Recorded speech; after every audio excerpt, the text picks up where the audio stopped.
Bien, fundamentos de la programación. ¿Qué son fundamentos? Los fundamentos son una herramienta o una manera de explicar una definición sobre algún tema en específico, ¿no? Un fundamento de la programación vendría a ser los conceptos previos para comprender lo que es la programación. Pero empezamos con el primero que es ¿qué es programar? Bueno, ¿qué es programar? En el proceso utilizado para idear, ¿no? Ese proceso utilizado para idear y ordenar las acciones necesarias para realizar un proyecto. Yo quiero hacer un proyecto, quiero hacer una boda, quiero hacer un cumpleaños. Entonces para esto yo lo programo. Y esa programación se rige a base de varias etapas, secuencias que están relacionadas, en el cual cada uno de ellos puede ser una tarea específica asignado a un grupo específico y todo ese conjunto de ideas o todo ese proceso para ese proyecto es una programación y viene a ser la definición de qué es programar. Es un proceso. ¿Y cómo aprendemos a programar desde cero? Bueno, el primer paso es desarrollar lógica, ¿no? Como bien sabemos, el manejo de Excel, al desarrollar o al comprender el uso de funciones, fórmulas en Excel, es una herramienta que nos va a permitir para desarrollar nuestra lógica. Por ejemplo, sabemos cómo dar un nuevo valor, sabemos cómo calcular el IGB, sabemos cómo dar o obtener un resultado en base a diferentes fórmulas o en base a criterios. Por ejemplo, funciones como contar puntos y, la función si, sumar puntos y conjunto, buscar un dato con las funciones de buscar, buscar v, buscar h, o también trabajar con unas listas de datos o funciones de base de datos como b de suma, b de max, hallar un número, ¿no? Todo eso que hemos trabajado en Excel hasta el momento es manipulación de datos, pero para aprender a programar nosotros tenemos que desarrollar nuestra propia lógica. Cuando desarrollamos un ejercicio, cada uno de nosotros tiene una forma de cómo hacerlo. ¿Y cuál es la correcta? Bueno, la correcta o la superior es aquella que requiere de menos tiempo y que es más práctico. Entonces, de esa forma se sabe que una persona ha alcanzado a desarrollar su lógica, ¿no? Desarrolla tu lógica, dice. ¿Para qué? Programar es resolver problemas. Los pasos para resolverlos se le llaman algoritmos. Entonces, ¿qué es un algoritmo? Un algoritmo viene a ser aquella herramienta en la cual se plasman, ¿no? O se grafica los pasos para la solución a un problema. Número 2. Al momento de programar vamos a ver conceptos como variables y tipos de datos. Por ejemplo, en Excel yo conozco algunos tipos de datos. Si yo coloco 05, 05, 18, yo sé que esto de acá es un tipo de dato diferente a este número y diferente a esta letra. ¿Sí o no? Yo sé que esto de acá es un tipo de dato de fecha. Yo sé que este tipo de dato de acá es un número y yo sé que este tipo de dato de acá es un texto. Incluso acá, ¿no? Lo tenemos. Bueno, esos son tipos de datos en Excel, pero en programación existen otros tipos de datos también. En la programación dice, la programación manipula datos que son almacenados en variables. ¿Qué es una variable? En Excel yo sé que una variable viene a ser lo mismo que una celda. Esta celda que tengo acá sería la celda C51. Y esta celda C51, si yo le quiero dar un valor, sería 5. Es una variable. ¿Qué es una variable? Es una cajita, en este caso representada por una celda, en el cual puede variar su dato. Si yo quiero que ahora sea 10, es 10. Si yo quiero que sea otro número o sea una letra, cambia, ¿no? Me doy cuenta que una variable es aquel campo en el cual almacena un dato y ese dato puede variar. Eso es una variable. ¿Y los tipos de datos para qué me sirven? Los tipos de datos me sirven para saber identificar qué tipo de dato es. Si es una fecha, si es un número o si es un texto. ¿Y para qué es todo esto? Porque en el mundo real lo utilizamos. Cuando nosotros nos registramos en Facebook, colocamos algunos datos de acuerdo a nuestra fecha de nacimiento, nuestro nombre o nuestro número de teléfono, ¿no? o cosas así. Cuando hacemos una compra por internet colocamos un número, ¿no? Una confirmación, un código y todo esto. Son datos. Luego del número 2 vamos al número 3, siglos y condicionales.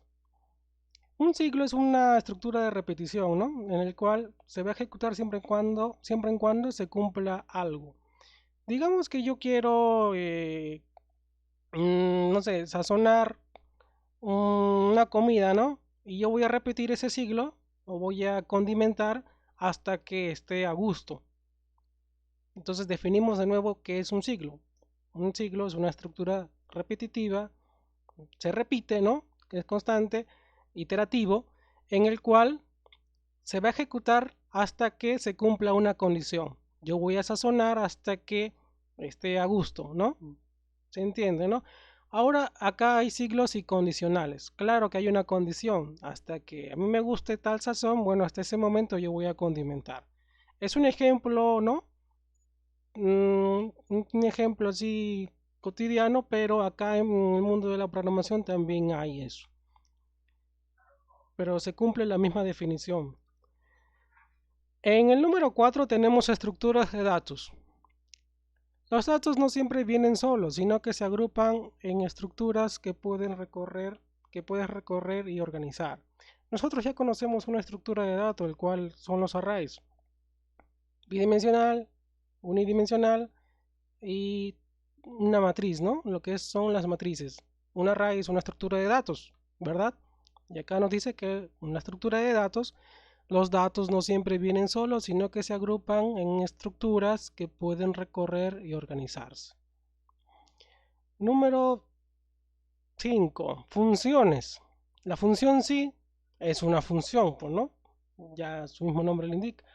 La función tal son funciones. ¿Qué son funciones? Bueno, son fórmulas que nosotros creamos con el fin de ejecutar una serie de cosas para obtener algo. Las funciones siempre son un conjunto de cosas que se van a elaborar y nos van a retornar algo, ¿no? Un resultado. Por ejemplo, si yo uso la función suma ¿qué hace? Obtiene o necesita unos números, estos números ejecutan, ¿no? Un algoritmo y luego me ejecutan, perdón, a través del signo más, una operación y a través de ello me devuelven el nuevo valor, ¿verdad? Si pongo función igual suma 5, punto y coma 5, cierro paréntesis, pongo enter y me da, bueno, 10, ¿no? Acá dice empaqueta funcionalidades en fragmentos de código reutilizables. ¿Qué quiere decir esto? Acá, como les vengo explicando, ¿no? Yo puedo tener una función, el cual puede ser, como se dijo, la función suma, y esta función siempre se va a usar, o sea, es una fórmula especial pero reutilizable, y acá lo tengo. Empaqueta funcionalidades en fragmentos de código reutilizable, o sea, lo puedo usar cada vez que yo desee, ¿no? Y por último, en el número 6 ya tengo cómo crear mi primer programa. Crea tu primer programa, ¿no? De acuerdo a unos lenguajes. Pero estos son los pasos de cómo aprender a programar. Haciendo un repaso, llegamos a la parte de algoritmo. Es un conjunto de instrucciones, reglas ordenadas y finitas, o sea, tienen un fin, que permite típicamente solucionar un problema.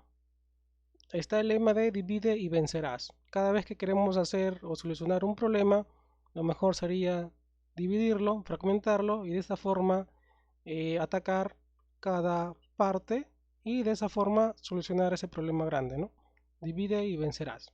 Es una parte, una frase que se viene aplicado acá, ¿no? A lo que es un algoritmo. Acá lo vemos. Algoritmo es una definición. En la definición sería una metodología. ¿Qué es una metodología? Es una forma de hacer las cosas, una forma para resolver un problema. Características. Está definido, preciso y tiene un fin. Finito. Símbolos, operadores. Ya los conocemos. Aritméticos. Tenemos el signo más, el menos. Para calcular el residuo, el mod. esto de aquí, ¿no? Este símbolo de la V invertida para la potencia o exponenciación, para calcular la raíz, multiplicación o una asignación. Y en comparación, ¿qué tengo? Menor, mayor, menor, igual, ¿no? Diferente. Y lógicos, yo los conozco. En Excel tengo algunas funciones que es la función Y, ¿no? La función O y también aquí para aplicar eso y la función sí también. Acá la función sí entra en lo que es aquellos operadores lógicos, ¿no? También tengo los tipos, como ya se habló, numérico, no numérico, gráfico, no gráfico. Uso de variables, están compuestos por una letra. Nunca se emplean símbolos ni caracteres especiales. O sea, yo no puedo crear una variable que tenga un asterisco por ahí. Siguiente. Diagrama de flujo. Esta herramienta te permite graficar lo que es un algoritmo. Dice, es la representación gráfica de un algoritmo o proceso. Y se compone de las siguientes herramientas. Tengo ahí el óvalo para explicar o indicar el inicio y también para el final. El siguiente es para la entrada y salida de datos. El siguiente es para el proceso. El siguiente es un rombo para tomar una decisión. Y el siguiente es un documento o para imprimir un documento o una salida de datos o el resultado, ¿no? Y esos son los elementos o partes de un diagrama de flujo. El algoritmo ya sabemos que es una herramienta que nos sirve para solucionar un problema. Y el diagrama de flujo es para representar ese algoritmo en figuras geométricas, como lo vemos aquí. Entonces, también tenemos en la parte de la programación un pseudocódigo o código falso, que es simplemente código, pero en nuestro idioma común, ¿no? Dice, es una descripción de alto nivel que permite mostrar la estructura de un algoritmo. ¿Por qué dice alto nivel?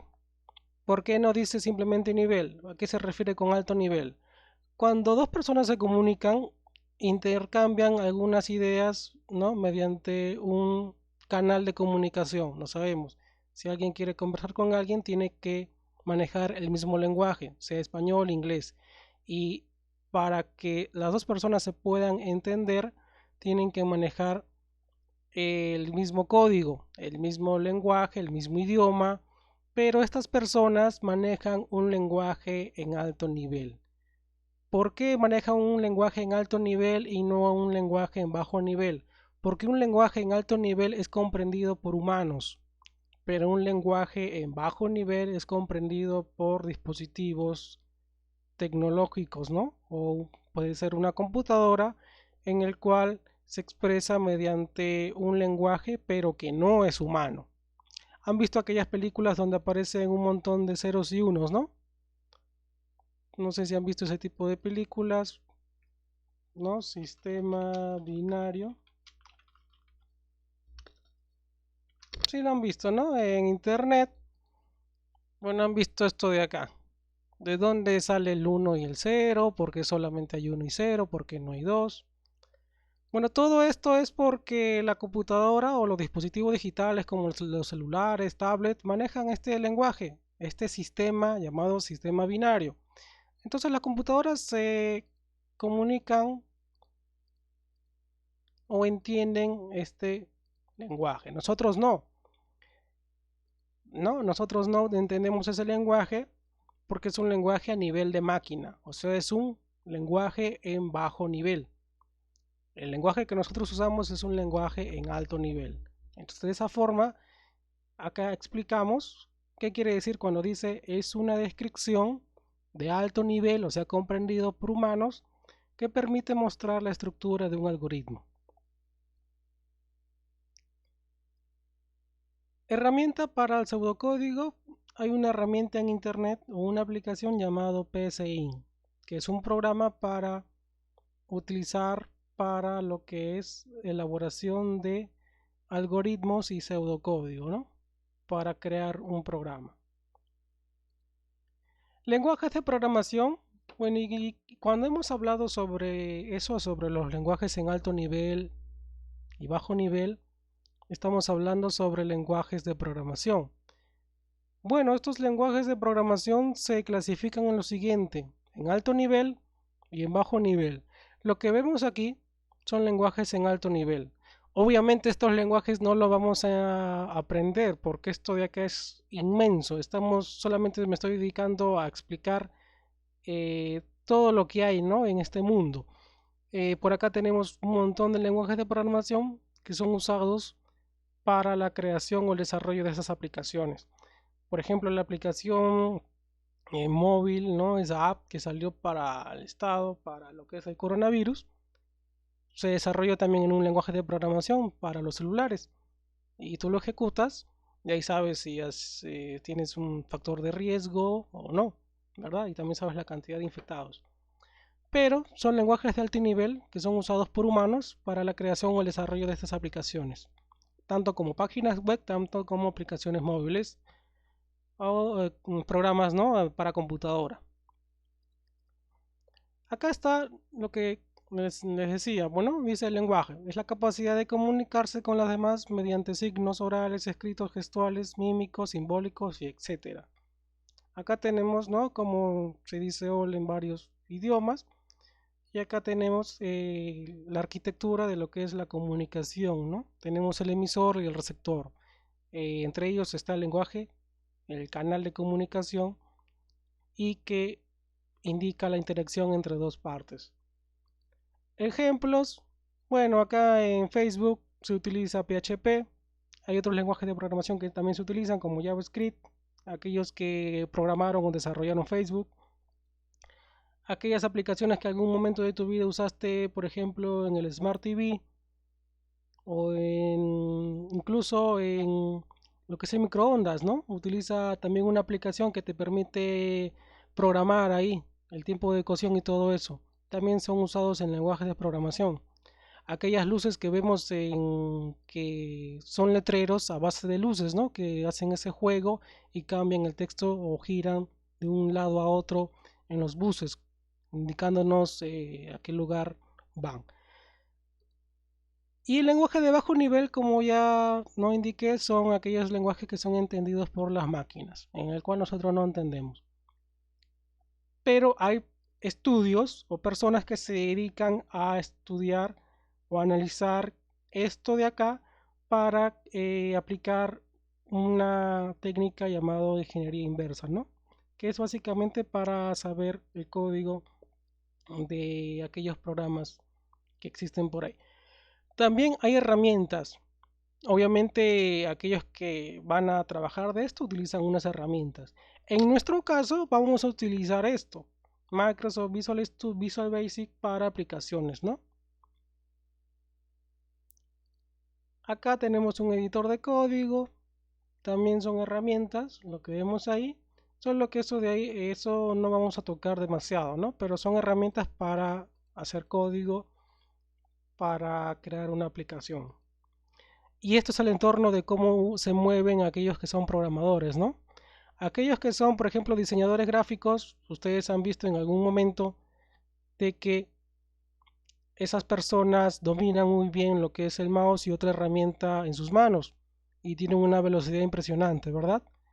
Estas personas o diseñadores gráficos se mueven así, a base de varias imágenes que están guardados en su portafolio, de tal forma que aquella persona que quiere una gigantografía o algún trabajo de ese estilo, este diseñador gráfico, bueno, tiene todo a su mano y se mueve velozmente y al toque diseña y le da un prototipo, un esquema a esa persona o a su cliente, ¿no?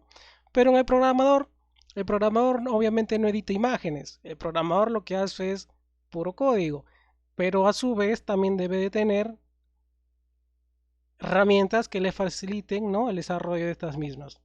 Acá tenemos eso, una herramienta en la cual acá uno está programando y tenemos acá todo lo que compone un sistema web. ¿Dónde se aplica la programación?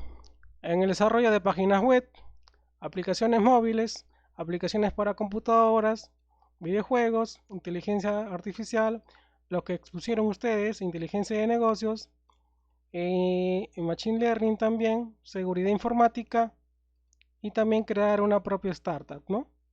¿Se han dado cuenta ahora últimamente que aquellas startups que se están creando son aquellas que tienen que ver con el delivery, ¿no? Aunque obviamente ya ha habido, pero ahora con este problema del coronavirus, pues el impacto va a ser mucho más, porque es la única forma de generar algún tipo de ingreso, ¿sí o no? Entonces, en las ramas de la programación, como vemos acá en esta infografía, tenemos desarrollo web, videojuegos, seguridad informática, desarrollo móvil, realidad virtual, inteligencia artificial. También tenemos personajes en la informática, como Alan Turing, ¿no? El considerado padre de la informática moderna. Linus Torvalds, tenemos a los creadores de Google, el creador de Facebook, Bill Gates, y también tenemos a Richard Stallman, ¿no? Acá hay un mensaje, ¿no? Me odian y me persiguen por destruir virus en internet. A una persona acá que se dedica a lo que es la destrucción de aquellos virus que infectan a las computadoras, y estos virus a veces te piden un dinero para rescatar alguna información que tienen de ti, ¿no? O de algunas empresas. Otro personaje también que dice que la gente tiene que entender que en internet nada es gratis y que pagas con tus datos. Todo lo que tengas en internet es conocido por otras personas, así que no hay nada seguro ahí, ¿no? Y también otro personaje como Richard Stallman que dice si alguien quiere ser programador, pues en esta vida solamente hay un camino, y ese camino es elegir software libre. De esta forma tú puedes aprender a programar porque ves el código de otras personas. Por eso que dice que es más fácil ver el código, y de esa forma tú vas a poder aprender. ¿Cómo? Viendo y conociendo. Todo esto son los fundamentos de la programación y es lo que vamos a desarrollar en este manual a lo largo de lo que queda en el curso, ¿no? Lo que es programación en macros.